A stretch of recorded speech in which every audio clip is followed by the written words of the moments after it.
Welcome to the Danny Clinkscale Reasonably Irreverent podcast. Insightful and witty commentary, probing interviews, and detours from the beaten path. Welcome to Monday Musings-Danny SportsWrap. It's presented by NoNonsenseHealthCareNinja.com. We welcome Chad Beisel aboard, and make sure to check out his banner ad at DannyClinkscale.com and the ad you'll hear right after our introduction to get some great help with your healthcare needs. NoNonsenseHealthCareNinja.com, the presenting sponsor of Monday Musings-Danny SportsWrap. And variety, they say, is the spice of life. That's an old-timey phrase. Well, we haven't had much spice in our life if variety is the issue as far as sports is concerned, but we certainly have it now. Leagues rolling, games being played, basically in all sports except football, and that's to come, and it's to come soon. 2 weeks from Thursday, the Chiefs started up. They, of course, practiced with fans over the weekend. We'll get into that a little bit.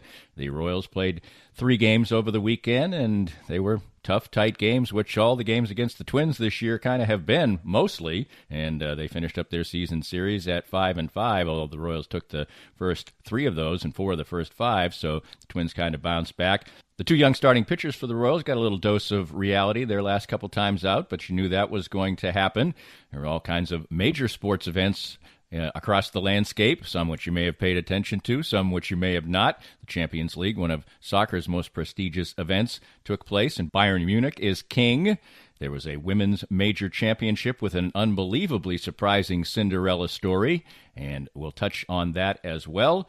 All kinds of things to talk about. A lot of frenetic action in the NBA, which has turned into uber scoring land with tremendous individual performances, triple-doubles, and 50-point games all over the lot. As I said, a whole lot of variety as far as sports is concerned right now, and we'll dish on that coming up next. It's time now to get some great assistance on healthcare with Chad Beisel from NoNonsenseHealthCareNinja.com. And Chad, even your business's name would indicate that you have a real aggressive way and an important way to go after some health insurance for your clients. What I've found out in the industry is just a lot of people are really confused. They don't know what plans are good, what their plans offer, how they cover. And so I've just taken the approach of being really educated on what options are available to clients and showing them all the options that are available and making sure they understand them so they can pick and choose what options are good for them. And one thing that's really important, of course, is access to doctors and hospitals.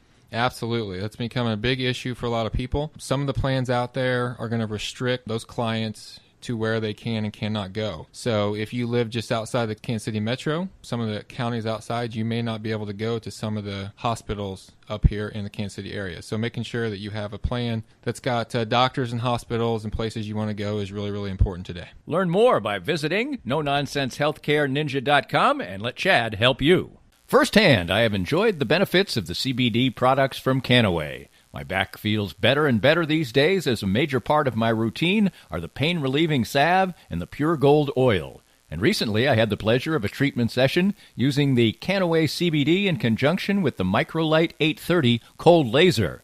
The non-invasive treatment session worked wonders, and I could barely tell I was even being touched. TML 830 is the first 3B cold laser to get FDA approval, and in addition, the combination treatment with CBD is patent pending. The new smart laser is the only hands-free cold laser in the world and is used by athletic trainers, chiropractors, MDs, physical therapists, and veterinarians everywhere. You can learn more about all the great benefits from the complete line of Canaway CBD products by contacting my friend Sherry McCants at 515-208-6312. That's 515-208-6312 to get outstanding information about Canaway.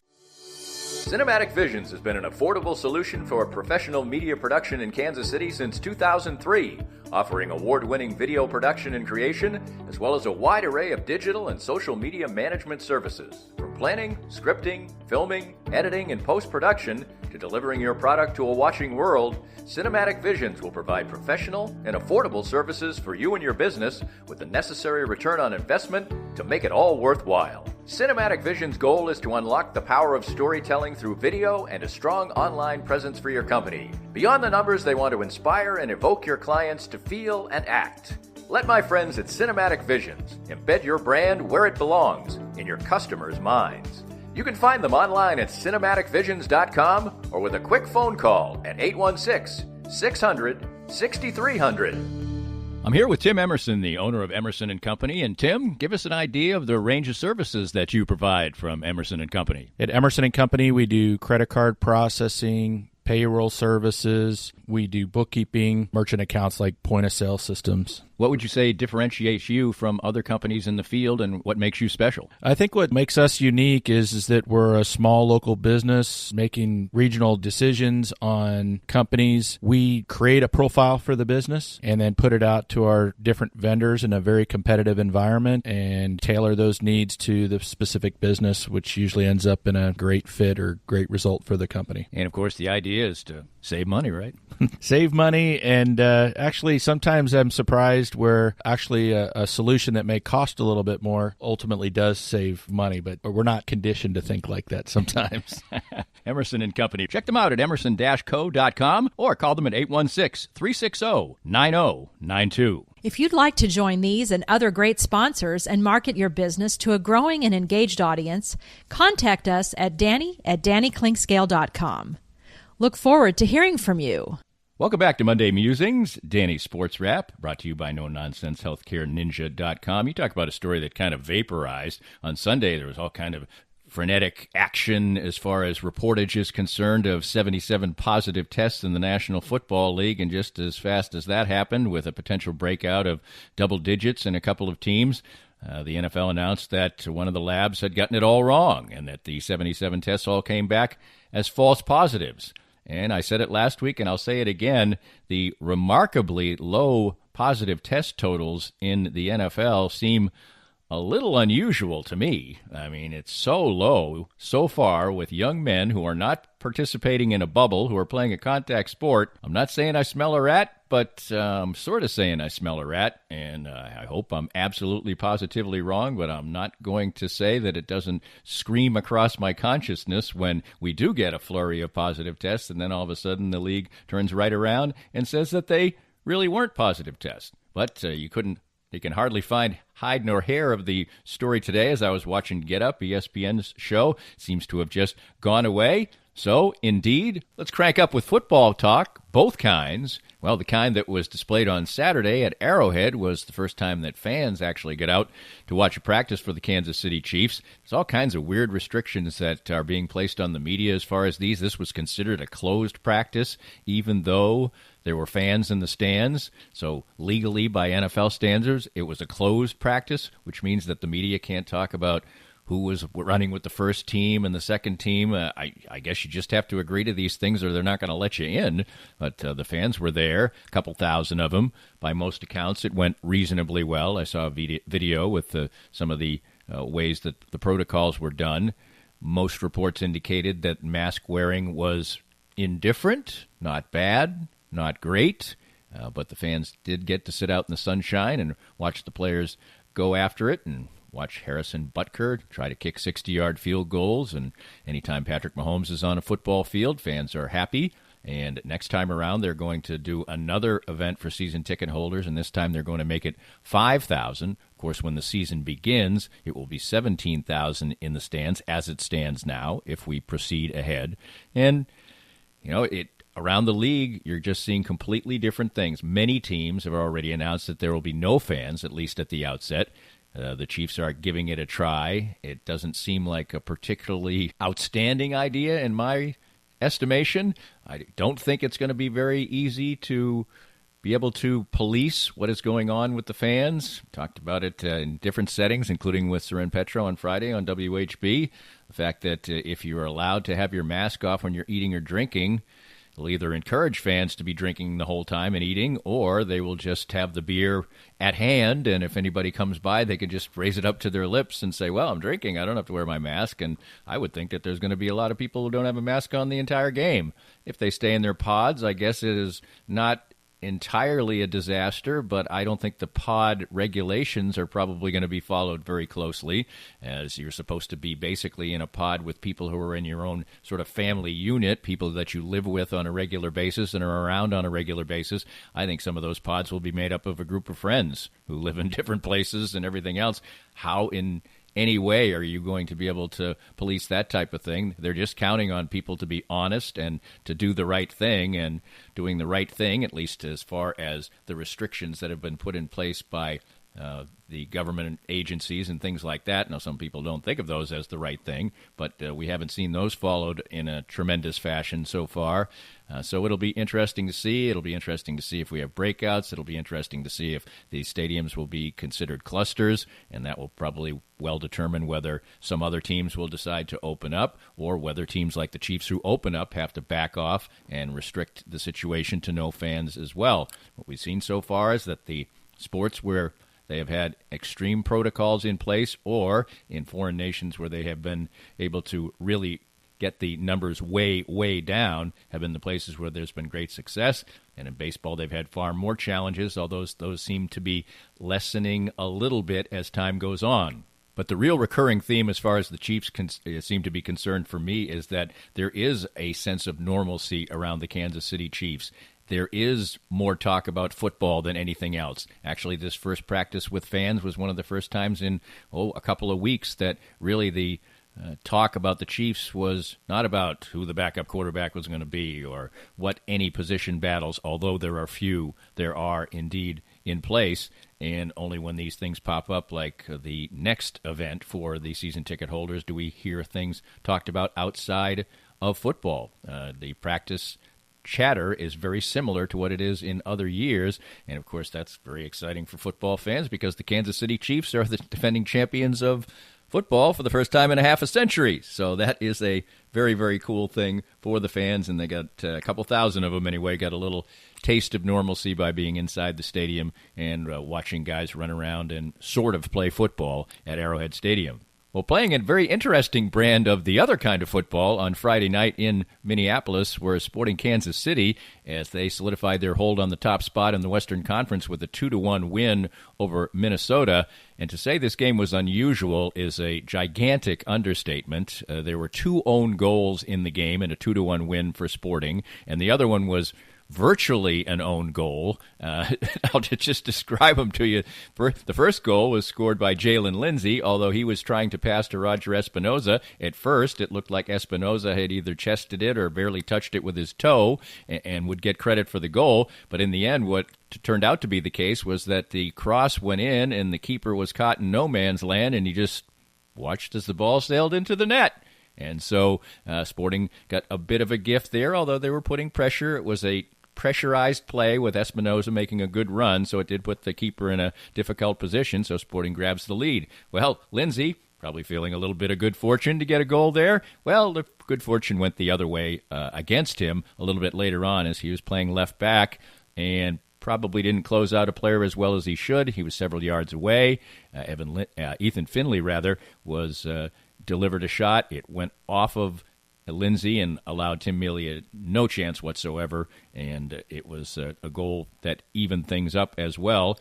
And then later on, another own goal, this one in the favor of Sporting Kansas City, as Johnny Russell, on a good attack by Sporting Kansas City, was able to deliver a cross. He was about 5 yards from the touch line, the end line, and the defender for Minnesota just basically scored the goal. It was a clean winner. Right? It was a sitter right out front, and he put it right in the middle of the net for an own goal. That proved to be the difference. Tim Melia made some good saves, and there was some interesting lineup shifts, some due to family situations, as Ilie was not available. So Gianluca Busio, who has really never played the role, played a deep-lying 6 and provided playmaking.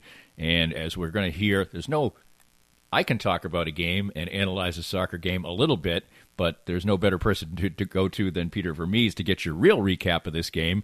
And Peter Vermees is usually, in fact, he's almost always right on point, hard-hitting, honest, but he does lapse into a little bit of hyperbole here in the middle. We'll talk about that after you hear his comments about the 2-1 Sporting victory, and he liked the way things went.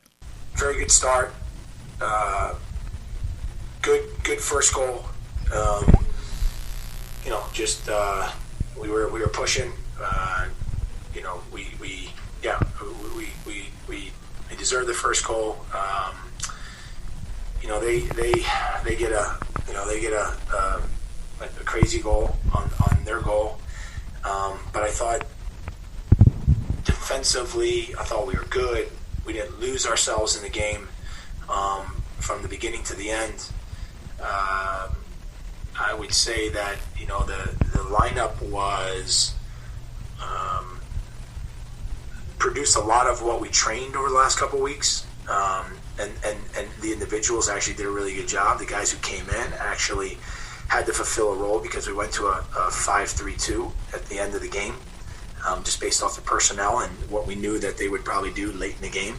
And I thought we handled it really well. And I think that we took, probably their biggest asset away from them is what they do is they serve the ball in the box really well and they get good runners into the box, and it puts teams under pressure. So we manage that. And I would only say, I think you said something about maybe not clean goals, but I would say the second goal, when you go at a team and you put them under pressure, you create mistakes for them. And Johnny does a great job in getting to where he got to, puts the ball in an excellent, dangerous position, and guys are going to make mistakes, and they did. And so, excellent on our part and definitely deserving of 3 points. And then you mentioned the lineup a little bit. I think the biggest surprise would be Busio in the 6. He's a guy who he says he prefers to play a bit more forward. So what's your decision to play him there, and what do you think of his game? Well, there was a guy who was a pretty good player in his day. His name was Pirlo, and he played as a deep-lying playmaker. And I thought actually Boost was excellent today. And so he gave us something a little different in the game. His work ethic, his ability to win balls. He got out of a lot of stuff. He stayed connected to the group without a lot of training in that spot. And he did a really good job adjusting to the position very, very well, and was effective. So I think for any player, opportunities on the field, no matter where you get them, you got to have the right attitude. And Boost had a great attitude today, and I thought he played really well. He had a good performance. Peter, I'm curious just how different a road game was this time around. This is kind of the third opportunity at a restart for the league. Just how different was it from you all leaving Kansas City to game day and now you all doing press right after the game? Just how different was it? I mean, we're getting back to some, sense of normalcy. Playing at somebody else's stadium as opposed to, Orlando. That was surreal for sure. It still is a little bit not having fans in the stadium. But, coming here, traveling here, then going to the locker room, just having a regular kind of sequence within the way the game, starts and plays and all that stuff. It was good. I thought both teams actually competed pretty well for no fans in the stadium. Seems like the guys are kind of getting used to it a little bit. And, obviously a good run-up in Orlando.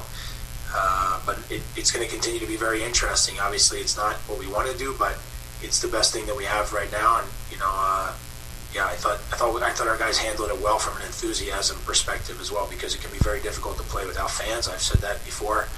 And, fans make the ambiance of the stadium, the environment. It's what people love to be a part of, players, staff, and fans themselves. So we miss that, but, we got to kind of right now create our own environment, ambiance, enthusiasm in the stadium. I said hyperbole as we led into that, and comparing Gianluca Busio's performance to that of the iconic Pirlo, as I said, was a little bit of hyperbole, but I get the point. He was talking about the style of role he was playing more than actually comparing Busio to Pirlo, but kind of a fun thing for them. And you heard about the stadium and a little bit more of normalcy from Vermes there at the end, and a little bit more of normalcy will take another step forward on Tuesday as Sporting Kansas City takes on Houston, and that will be at Children's Mercy Park, and there will be fans on hand for that one, 17% of capacity. A few thousand fans will be able to go out and watch the game, and we'll see how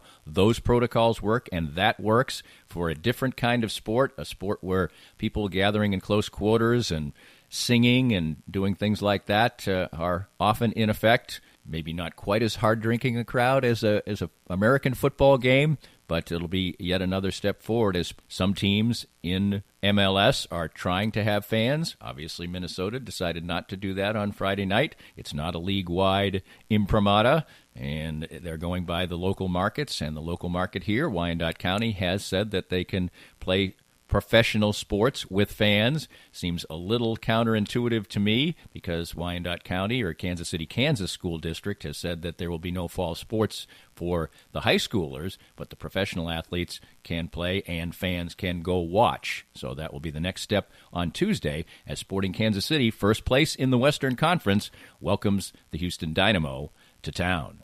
In another very significant soccer championship was played, the Champions League, no fans in Lisbon, Portugal, as Bayern Munich and Paris Saint-Germain played in the Club Championship Elite European Championship. It used to be called the European Championship. It is the championship of all the club teams in Europe. This time around, no teams in the Final Four from either the Premier League or La Liga, which are generally considered the two top leagues in the world. Bayern Munich won 1-0. It was hardly a stunning game. The stunning thing to report from my standpoint is the fact that I actually live streamed the game. I was interested enough to do that, even though it wasn't on TV. CBS holds the rights, and it was on CBS Sports Network, which I don't have in any capacity. And so I did indeed watch the game. 1-0, Bayern, Kingsley Coman, the only goal of the game. It wasn't that great a game, but it was a great goal. A ticky-tack, which is what ticky-tack football is made famous in La Liga a few years ago. It's sort of a tic-tac-toe passing play, ended up with a header for Coman. That was the only goal of the game. Bayern was the better team on the day. They deserved to win, and they are right up there with some of the top teams in Europe as far as the amount of Champions League titles that they had won. Of course, just like in keeping with many of the things we see, a completely empty stadium, but still players celebrating and having a great time as Bayern Munich wins the Champions League. Part 2 of Monday Musings, Danny Sports Wrap, will be a variety of notes led off by the Royals. There's all kinds of little things, fun things, great stories that are bubbling about in the world of sports, and that comes your way next. More of Danny's Reasonably Irreverent podcast after this. We're here with Joe Spiker, the CEO and president of Easton Roofing. And Joe, you had a great year in 2019, a record year. 2020 comes, things are moving smoothly along, and then the coronavirus comes. But your company seemed to be very ready, very proactive, and very ready to serve your customers well. Yeah, we adopted social distancing very early before the cities even put out the notices. And we started working from home. We are largely cloud-based as a company, so that transition was easy. Our technicians are wearing masks and gloves, and salespeople are not meeting with homeowners. We're doing everything digitally and doing everything we can to do our part to get over this as quickly as possible. So for any needs that people have right now, what's the best way to get in touch with you? Well, you can always call us, 913-257-5426. But the best way is to go to eastonroofing.com, put your information in, and we'll give you a call. Easton Roofing. Integrity matters. Hi, everybody. This is Matt Llewellyn from 23rd Street Brewery in Lawrence. I just want to thank everybody for supporting local restaurants during this time of uncertainty. 23rd Street Brewery is now open until this pandemic is over. And right now, more than anything, local restaurants need your help and support. Come on out and see us. 23rd Street Brewery is open now from 11:30 till 9 o'clock for dine-in and carry-out. Whatever we can do to help you out, maybe with your catering needs, too. I appreciate all the support. And thank you for continuing to shop local. Let's spend a minute with Dr. Brad Woodle, who, along with his wife, Dr. Christina Woodle, the owners of Advanced Sports and Family Chiropractic and Acupuncture, my home for chiropractic care. And first of all, just tell us about the wide range of services you offer. Danny, we offer comprehensive chiropractic, acupuncture, physiotherapy, and rehab. We do a very thorough examination, x-rays on site as necessary, and we have a full rehabilitation department, so we can help out with exercises, stretches, different therapies for the complex, but also the very simple conditions we treat. You have been deemed essential and have remained open all through this COVID-19 process. What are some of the things you've done to make sure that was the case? From the very beginning, in March, we started to make sure that we were cleaning and sanitizing with EPA-registered sanitizing products. We also implemented masks way before the state required them. We implemented a parking lot waiting room, took out half of the chairs in our waiting room, and made sure to space out visits so we could appropriately meet, discuss, and also screen patients to make sure we were taking care of healthy people. Find out more about Advanced Sports and Family Chiropractic and Acupuncture and how they can help you at asfca.com. Most of us have experienced auto accidents, and it's no fun. And even less fun is trying to work on the insurance aspects afterwards and getting full value after an auto accident. I'm here with David Cowan from WreckExpert.com. And David, you have an unusual and important niche for people after an auto accident. We have a passion to teach car wreck clients what they deserve. Getting your car repaired only fixes the damage and the paint. Getting paid for your car's loss in value is called diminished value. Chances are you've never heard of this before because most people aren't looking out for you. We help people collect thousands to tens of thousands of dollars for their car's loss in value after the wreck. And if somebody wants to come to you for that, what's the original assessment cost them? We offer a free review of any insurance claim to see how we can help. You can't beat that. Great expertise and assistance in getting full value after an auto accident from David Cowan. Visit RecExpert.com and learn more. If you'd like to join these and other great sponsors and market your business to a growing and engaged audience, contact us at Danny@DannyKlinkscale.com. Look forward to hearing from you. Welcome back, and a 5-4 loss for the Kansas City Royals on Sunday means they are 11-17 on the season.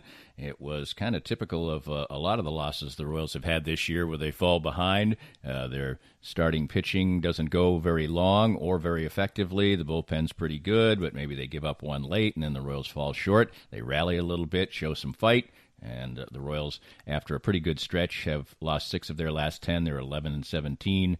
They certainly aren't really part of the picture, and we'll see how they react as the trading deadline comes their way. Most people think it's going to be a slow trading deadline, but one of the issues for the Royals became glaring in a couple of ways this particular week. This week featured the San Diego Padres hitting grand slams in 5 of 6 days. They hit 5 grand slams in 6 days. Now, that's a remarkable feat. Sometimes a team might get 1 or 2 in an entire season, but they did that. 5 slams in 6 days. They're calling the Slam Diego Padres, which I guess is somewhat clever. Well, that is in stark contrast to the fact that the Royals are 2 for 21 with the bases loaded this year. Usually you look at someone's bases loaded stats individually or a league as a whole, and the batting average, the slugging percentage are way, way up from normal. I mean, much higher. Of course, bases loaded, no place to put you, pressure on the pitcher, and people tend to really thrive in those situations. There are a host of players that are looking at this. There must be 40 players who haven't made an out this year with the bases loaded. Now it's usually 2 or 3 at-bats, but so the Royals are absolutely against the curve on that, and it happened a couple times again on Sunday. It was a big part of the loss as the Royals fell, and 2 for 21, just remarkable in its ineptitude, really, and it's a big part, production with the bases loaded. Well, Mike Matheny said yesterday it might have flipped 5 games. That sounds a little rich for me, but still, it certainly could have made an impact, a big hit here or there with the bases loaded, and hey, maybe even a grand slam tossed in there like the San Diego Padres do. The offensive story for the Royals certainly is hurt by the fact that Salvador Perez has gone on the DL with his dizziness, and that certainly kills length in the lineup. You take a very productive bat as a catcher and replace it with what most teams have at catcher, which is a field-first player like Cam Gallagher. But the usual suspects are doing their work with Merrifield hitting .312, and Perez was doing a good job. Jorge Soler is hitting for power, although he has certainly struggled with consistency a little bit more. And then the bottom of the lineup continues to really struggle. Alex Gordon hit a home run over the weekend, but he has been less than anything you would have hoped for.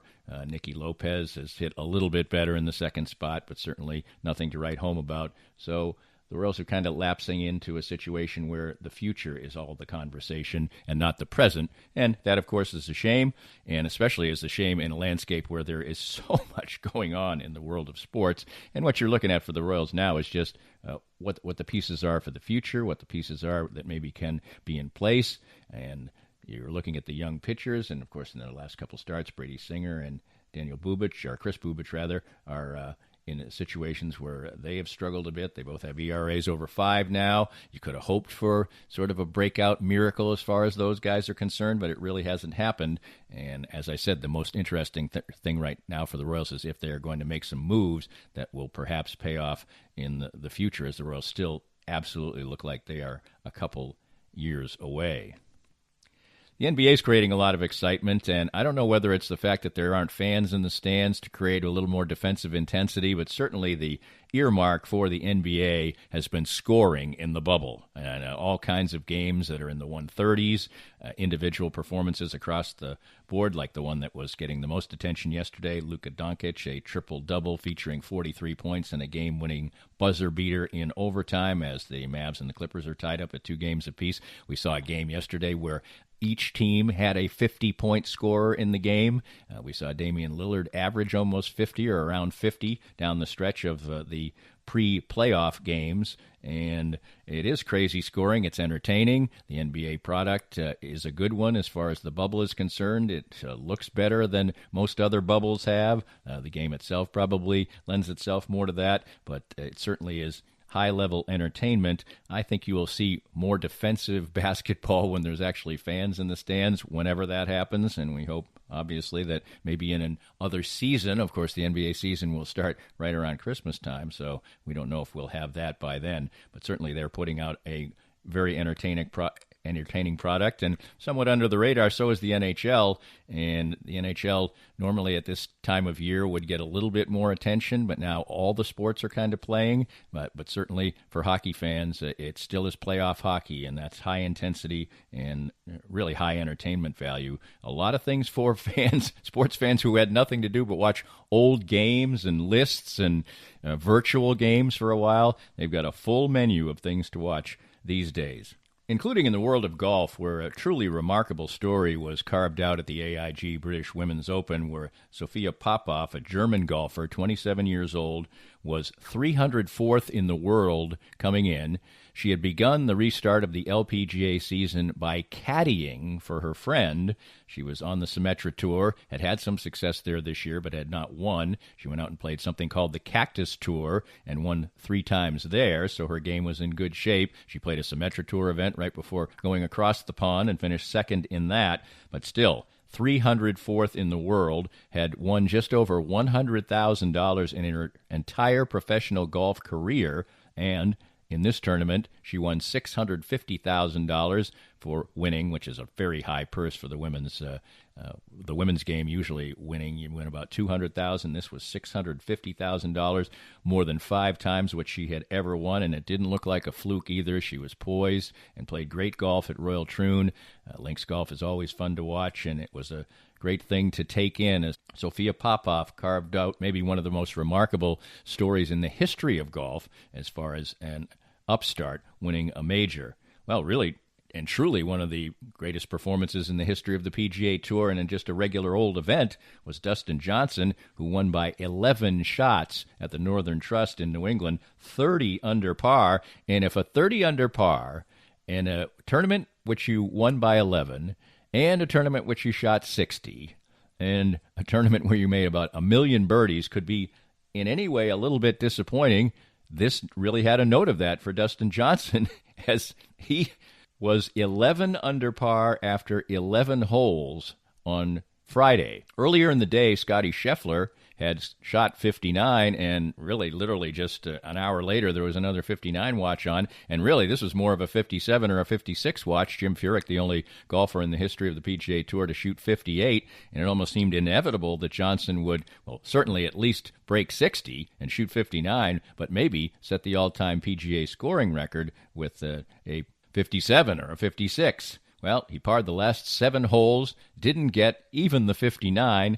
Even the 59. Sounds bad, doesn't it? But he clearly was not crushed by it, went out and absolutely waxed the field. 30 under par for Dustin Johnson, and probably the only real remarkable thing about Dustin Johnson in his career, he's back to number one in the world, is that he has won only one major. And hey, a lot of great golfers have won no majors, so it's hardly a total black mark. But with the talent he possesses and the fact that he is one of those golfers that when he's on his game, he can absolutely crush the opposition, and he did that. And of course, that was the first playoff event. The second one will be next week.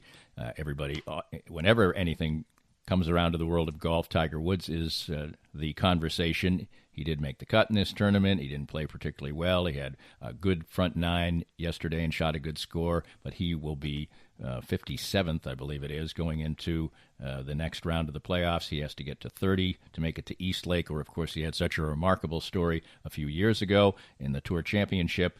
Basically just about has to win this week in order to get there. Doesn't seem likely, but at least he will be in another playoff event and play consecutive golf tournaments, which he also doesn't do very much. How about that for variety in sports? All around the map on a Monday, on Monday Musings, Danny Sports Wrap, brought to you by NoNonsenseHealthCareNinja.com. Stay tuned to all the things at DannyKlinkscale.com, written, recorded, spoken, Mondays, Wednesdays, Fridays, everything in between, from music to sports to nonsense and everything in between. We always love doing it for you, and we've got variety in sports today, and wasn't that fun? We hope you enjoyed the latest Danny Klinkscale Reasonably Irreverent podcast. Come back soon for something fresh and new. This podcast was made possible by our great sponsors like NoNonsenseHealthCareNinja.com, specializing in expert healthcare guidance and assistance for you.